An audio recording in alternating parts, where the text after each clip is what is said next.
Friends, स्वागत है आज के इस एपिसोड में। आज के इस एपिसोड में मैं आपको हल्दी घाटी की वह कहानी सुनाने आया हूं जहां साहस और स्वाभिमान ने इतिहास की दिशा बदल दी थी। आप जरा कल्पना कीजिए, अरावली की पहाड़ियों के बीच सुबह की ठंडी हवा कैसी लगती होगी जब युद्ध की आशंका हवा में तैर रही हो। मैं आपसे पूछूं, क्या आपने कभी सोचा है कि कुछ लड़ाइयां सिर्फ जीतने के लिए नहीं बल्कि अपने अस्तित्व को बचाने के लिए लड़ी जाती हैं? हाँ, बिल्कुल यही संघर्ष इस युद्ध की आत्मा था, जिसे महसूस करना इतिहास पढ़ने से ज्यादा गहरा अनुभव देता है। अब बताएं, आपको क्या लगता है कि उस सुबह वीरों के दिलों में दर्द ज्यादा था या अपने सम्मान को बचाने की जलती हुई आग? मुझे पता है, आप सोच रहे होंगे कि सम्मान का भार शायद हथियारों से भारी होता है, और आप बिल्कुल सही हैं। हल्दी घाटी की घाटी आज भी उन टापों, सांसों और युद्ध घोष की आवाजों को जैसे चुपचाप संजोकर बैठी है। और आज हम उसी माहौल में कदम रखकर उस पल को फिर से जीने की कोशिश करेंगे, ताकि आप सच में इसे महसूस कर सकें। फ्रेंड्स, अब सवाल उठता है कि यह युद्ध आखिर शुरू क्यों हुआ, और इस संघर्ष की जड़ वास्तव में कितनी गहरी थी। अकबर चाहता था कि पूरा राजपूताना उसके शासन को स्वीकार करे, पर आप बताएं, क्या हर कोई सत्ता के आगे सिर झुका देता है? बिल्कुल नहीं, और इसी वजह से महाराणा प्रताप ने कहा था कि मेवाड़ का स्वाभिमान किसी भी कीमत पर नहीं बेचा जाएगा। आप सोचिए, जब व्यक्ति अपनी मिट्टी से प्रेम करता है तो उसके मन में कैसा संकल्प पैदा होता होगा। ये वही संकल्प था जिसने प्रताप को किसी भी तरह के समझौते से दूर रखा, चाहे कीमत कितनी भी बड़ी क्यों ना हो। अब बताएं, अगर आप उनकी जगह होते तो क्या आप भी अपने सम्मान के लिए इतनी बड़ी लड़ाई लड़ते? ये बातें सिर्फ इतिहास की पंक्तियां नहीं बल्कि मनोबल की ज्वाला है जो आज भी दिल को छूती हैं। इसलिए हल्दी घाटी का युद्ध साधारण संघर्ष नहीं बल्कि दो विचारों का सबसे निर्णायक टकराव बन गया था। फ्रेंड्स, अब हम उस दिन की ओर चलते हैं, 18 जून 1576, जब हल्दी के रंग सी पीली घाटी ने इतिहास का सबसे उग्र दृश्य देखा था। आप कल्पना कीजिए, पहाड़ियों से टकराकर आती हवा में तलवारों की चमक किस तरह झिलमिला रही होगी। मैं आपसे पूछूं, क्या आप सोच सकते हैं कि युद्ध के शुरू होने से ठीक पहले का सन्नाटा कितना भारी होता होगा? हाँ, वही क्षण जब दोनों सेनाएं सांस रोके सामने खड़ी थीं, और धरती भी जैसे थम गई थी। एक तरफ मुगल साम्राज्य की ताकतवर सेना और दूसरी ओर प्रताप की छोटी पर अत्यंत वीर टुकड़ियां खड़ी थीं। अब बताएं, आपको किस तरफ ज्यादा दबाव लगता है, बड़ी सेना या वह जो कम संख्या में होकर भी हिम्मत से भरी हो? मुझे पता है, आप समझ रहे हैं कि संख्या कभी साहस की बराबरी नहीं कर सकती, और यही इस युद्ध की खूबी है। हल्दी घाटी की पीली धूल उस सुबह इतिहास की धड़कन बन चुकी थी और हर कण किसी बड़ी टक्कर की सूचना दे रहा था। फ्रेंड्स, अब आपको प्रताप का वह क्षण महसूस कराता हूं जब वे चेतक की पीठ पर सवार होकर युद्ध भूमि की ओर बढ़ रहे थे। सोचिए, घोड़े की गर्म सांसें, कवच की हल्की खनक और हवा में फैलता तनाव कितना गहरा अनुभव रहा होगा। अब बताएं, क्या एक योद्धा भीतर से डर महसूस करता है या डर के बावजूद आगे कदम बढ़ाने की हिम्मत रखता है? प्रताप ने वही हिम्मत दिखाई जो किसी नेता को अमर बना देती है, और उनकी आंखों में सिर्फ एक बात थी, मेवाड़ झुकेगा नहीं। आप सोच रहे होंगे, क्या चेतक को भी ये पता था कि वह अपने स्वामी को सबसे कठिन युद्ध में ले जा रहा है? हाँ, घोड़े और योद्धा का ये रिश्ता इतना मजबूत था कि वह खुद भी युद्ध की धड़कन बन गया था। अब बताएं, क्या ऐसे साथ को शब्दों में बांधा जा सकता है, या ये सिर्फ महसूस किया जा सकता है? ये क्षण ही प्रताप और चेतक की कहानी को एक अद्भुत लेजेंड बना देता है जो आज तक दिलों को छूता है। फ्रेंड्स, अब सोचिए कि हल्दी घाटी जैसी संकरी जगह युद्ध के लिए कितनी रणनीतिक चुनौती बन सकती है। अरावली की ऊंची पहाड़ियां दोनों तरफ खड़ी थीं और बीच में केवल एक संकीर्ण रास्ता था जिस पर बड़ी सेना फैल नहीं सकती थी। मैं आपसे पूछूं, क्या ये फायदा बड़े दल को मिलता है या छोटे और फुर्तीले दल को? हाँ, आप सही सोच रहे हैं, यही वह जगह थी जहां प्रताप ने अपनी रणनीति मजबूती से लागू की। मुगल सेना जितनी बड़ी थी उतनी ही उसे फैले बिना लड़ने में कठिनाई होने वाली थी, और प्रताप यही चाहते थे। अब बताएं, क्या कभी कभी जमीन ही रणनीति बन जाती है और योद्धा सिर्फ उसे समझकर जीत का मार्ग बनाते हैं? इस युद्ध में भी अरावली का भूगोल प्रताप का सबसे बड़ा साथी साबित हुआ था, और इसी वजह से हल्दी घाटी की धरती ने प्रताप की रणनीति को तेज और मुगलों की गति को सीमित कर दिया था। फ्रेंड्स, अब कल्पना कीजिए उस पहली भिड़ंत की जब हवा में अचानक तलवारों की टकराहट गूंजने लगी थी, घोड़ों की टापें धूल उड़ाती जा रही थीं और हर कदम के साथ युद्ध का शोर बढ़ता जा रहा था। मैं आपसे पूछूं, क्या आप अंदाजा लगा सकते हैं कि ऐसा पल सोचने नहीं बल्कि बस कार्रवाई का होता है? हाँ, बिल्कुल, यही वह क्षण है जब साहस मन का नियंत्रण ले लेता है और योद्धा सिर्फ आगे बढ़ना जानता है। प्रताप ने सबसे आगे रहकर युद्ध शुरू किया और उनका पहला आघात मुगल दस्तों को चौंका गया। अब बताएं, क्या पहली टक्कर ही किसी युद्ध की दिशा तय कर सकती है या ये सिर्फ शुरुआती झटका होता है? इस भिड़ंत ने निश्चित रूप से मुगलों को समझा दिया था कि प्रताप साधारण प्रतिद्वंदी नहीं है, और हल्दी घाटी की धूल में उठती तलवारों की चमक अब वास्तविक युद्ध की ज्वाला बन चुकी थी। फ्रेंड्स, अब बात करते हैं मानसिंह और उनकी सेना की, जो मुगल पक्ष से इस युद्ध के मुख्य सेनापति थे। आप सोचिए, क्या उनके लिए प्रताप को हराना केवल सामरिक लक्ष्य था या प्रतिष्ठा का प्रश्न भी? हाँ, ये सम्मान और शक्ति दोनों का टकराव था और मानसिंह इसके महत्व को अच्छी तरह समझते थे। अब बताएं, क्या आपको अजीब नहीं लगता कि राजपूतों को ही राजपूतों के खिलाफ युद्ध में उतारा गया था? यही संघर्ष इस युद्ध को और भी भावनात्मक और जटिल बनाता है, क्योंकि लड़ाई सिर्फ हथियारों की नहीं, दिलों की भी थी। मुगल सेना विशाल थी, लेकिन प्रताप के आघात ने उन्हें लगातार पुनर्गठन करने पर मजबूर कर दिया। अब बताएं, संख्या की अधिकता हमेशा जीत देती है या कभी कभी सद्भाव और साहस भी भारी पड़ जाता है? हल्दी घाटी इस प्रश्न का जवाब देता है कि असली शक्ति मनोबल की होती है, संख्या की नहीं। फ्रेंड्स, युद्ध मध्य में पहुंच चुका था और धूल इतनी उठ चुकी थी कि सैनिकों को अपने ही दल की पहचान करना कठिन हो गया था। सोचिए, ऐसी अराजकता में तलवारें धुंध को चीरती हुई बस चमक के रूप में दिखती होंगी। मैं आपसे पूछूं, क्या आपको लगता है कि ऐसा माहौल निर्णय लेने में मुश्किल पैदा करता है? बिल्कुल, पर प्रताप की फुर्ती और चेतक की गति ने मुगल दस्तों को कई बार पीछे धकेला। प्रताप हर दिशा में बिजली की तरह वार कर रहे थे और उनका नेतृत्व सैनिकों का मनोबल ऊंचा बनाए हुए था।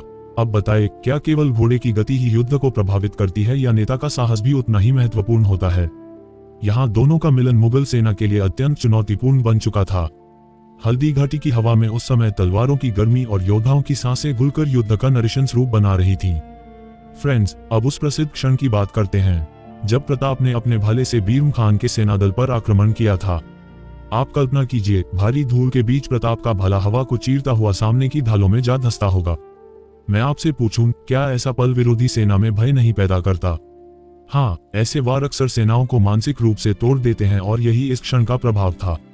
मुगल दल में हलचल मच गई और प्रताप तेजी से मध्य भाग की ओर बढ़ते गए। अब बताएं, क्या हमेशा आक्रामकता ही युद्ध जिताती है या कभी कभी नियंत्रण भी उतना ही जरूरी होता है?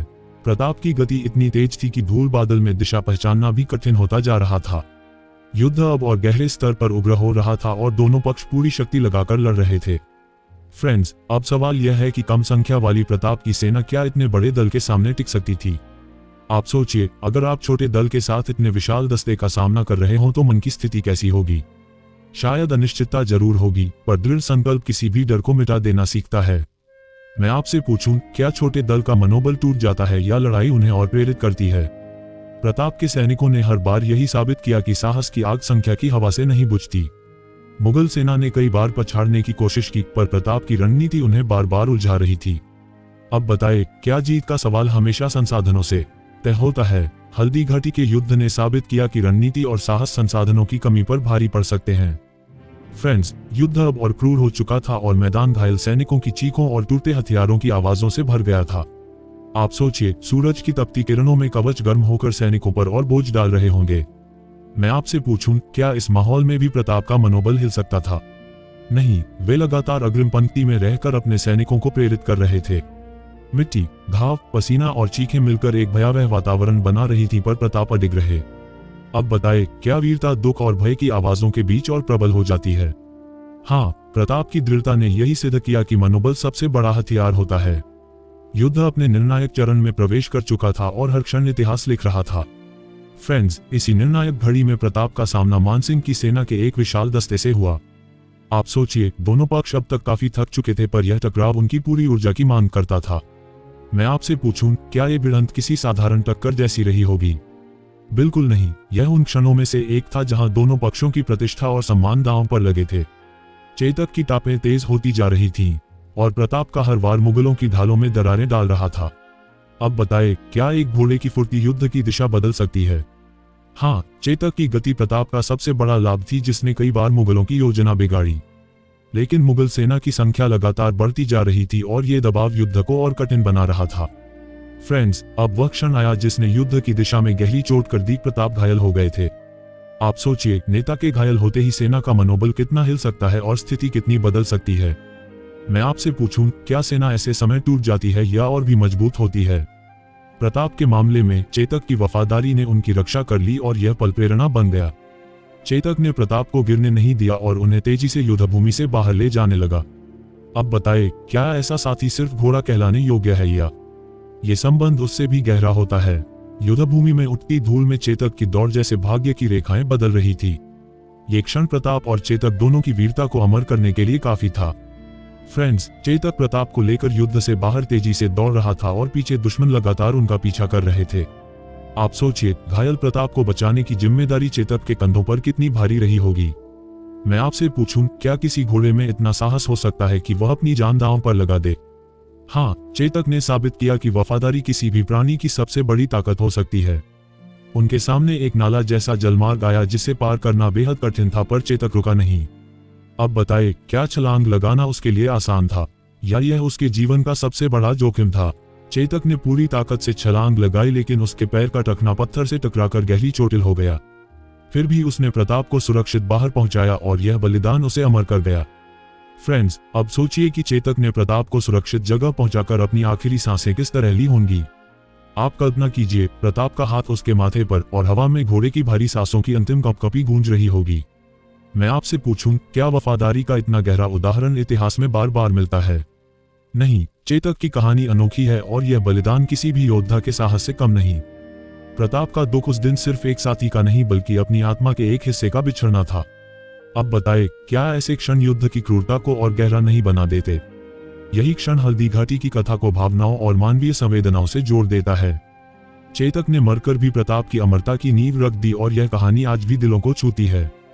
फ्रेंड्स, अब हम युद्ध के परिणाम और उसके बाद की स्थिति को समझते हैं, जो अक्सर इतिहास में गलत तरीके से प्रस्तुत की जाती है। आप सोचिए, मुगलों ने दावा किया कि उन्होंने बढ़त बनाई, पर क्या प्रताप को पकड़ सके या मेवाड़ पर नियंत्रण जमा सके? मैं आपसे पूछूं, क्या बिना प्रतिद्वंद्वी को जीतकर भी खुद को विजेता कहना सही है? यही कारण है कि हल्दी घाटी का युद्ध वास्तव में अनिर्णीत माना गया, न कि किसी की स्पष्ट जीत। प्रताप जीवित बचे, सेना को बचाया और बाद में और मजबूत होकर लौटे, यही सबसे बड़ी विजय थी। अब बताए, क्या किसी योद्धा का जीवित रहकर संघर्ष जारी रखना बड़ी जीत नहीं होती? युद्ध की धूल भले बैठ गई, पर संघर्ष की ज्वाला प्रताप के भीतर और तेज भड़क उठी, और इसी आग के कारण मेवाड़ अंत तक स्वतंत्र रहा और प्रताप कभी झुके नहीं। फ्रेंड्स, युद्ध के बाद प्रताप ने जंगलों में रहकर कठिनाइयों का सामना करते हुए मेवाड़ को फिर से उठाने का कार्य शुरू किया। आप सोचिए, एक राजा जिसने कभी महलों में जीवन बिताया हो, वह झोपड़ियों और पहाड़ियों में रहने के लिए कितना संकल्पित रहा होगा। मैं आपसे पूछूं, क्या सच्चा नेता वही नहीं होता जो मुश्किलों में भी अपनी जनता का साथ न छोड़े? प्रताप ने यही किया और कई वर्षों तक कठिन जीवन जीते हुए भी मुगल सत्ता के आगे झुके नहीं। उन्होंने खोए क्षेत्रों को वापस जीता और मेवाड़ को आर्थिक रूप से भी खड़ा किया। अब बताए, क्या ऐसा संघर्ष जीत से कम होता है या यह उससे भी बड़ा प्रतीक बन जाता है? उनका हर कदम आने वाली पीढ़ियों के लिए प्रेरणा स्रोत बनता गया, और यही प्रताप की वास्तविक जीत थी, सम्मान, स्वाभिमान और स्वतंत्रता का संरक्षण। फ्रेंड्स, हल्दी घाटी का युद्ध हमें यह भी सिखाता है कि साहस केवल तलवार चलाने में नहीं बल्कि कठिन परिस्थितियों में दृढ़ रहने में होता है। आप सोचिए, अगर प्रताप झुक जाते तो क्या आज हम इतना प्रेरक इतिहास पढ़ते या उनके साहस को याद करते? मैं आपसे पूछूं, क्या असली जीत भूमि की होती है या आत्मा की? हल्दी घाटी ने यही बताया कि सम्मान के लिए लड़ने वाले कभी सच में हारते नहीं। मुगलों की बढ़त के बावजूद प्रताप की हिम्मत और संघर्ष ने इतिहास की दिशा मोड़ दी। अब बताए, क्या आप मानते हैं कि मनोबल से बड़ा कोई हथियार नहीं होता? यही कारण है कि प्रताप का नाम आज भी सम्मान और दृढ़ता का प्रतीक माना जाता है। उनकी कहानी हर बार यह एहसास दिलाती है कि कठिनाइयां योद्धाओं को और मजबूत करती हैं। फ्रेंड्स, अब आप अरावली की पहाड़ियों की हवा को महसूस कीजिए और सोचिए कि उस दिन वहां कैसे माहौल में तलवारें चल रही होंगी। हल्दी घाटी की मिट्टी में आज भी वह धूल, वह पसीना और वह साहस जैसे गहराई से दर्ज है। मैं आपसे पूछूं, क्या इतिहास सिर्फ किताबों में होता है या वह धरती भी उसे अपने अंदर सुरक्षित रखती है? मुझे पता है, आप समझ रहे हैं कि यह घाटी केवल मार्ग नहीं बल्कि एक जीवित सबूत है। प्रताप, चेतक और उनके वीर सैनिकों की आवाजें जैसे आज भी वहां की हवा में तैरती महसूस होती हैं। अब बताए, क्या ऐसे क्षण सिर्फ कथाएं बनते हैं या दिलों के भीतर घर कर जाते हैं? हल्दी घाटी का युद्ध हमें याद दिलाता है कि साहस कभी मिटता नहीं, वह केवल रूप बदलता है, और हर पीढ़ी उसे अपने अपने तरीके से फिर से जीती है और महसूस करती है। फ्रेंड्स, अंत में मैं आपसे वही प्रश्न पूछता हूं जो हल्दी घाटी की पूरी कहानी हमसे पूछती है। क्या आप अपने जीवन की कठिन लड़ाइयों में भी प्रताप जैसी दृढ़ता और हिम्मत दिखा सकते हैं? मैं जानता हूं, आप सोच रहे होंगे कि क्या इतना साहस हमें हो सकता है। हाँ, अगर प्रताप जैसी जिद और चेतक जैसी वफादारी जीवन में उतार लें तो कुछ भी असंभव नहीं। हल्दी घाटी हमें सिखाती है कि सम्मान से बढ़कर कोई जीत नहीं और संघर्ष से बड़ा कोई शिक्षक नहीं। अब बताएं, क्या आप भी अपने जीवन में ऐसा ही स्वाभिमान और शक्ति रखेंगे? याद रखिए, जो सम्मान के लिए खड़ा रहता है, इतिहास उसी को अमर बनाता है।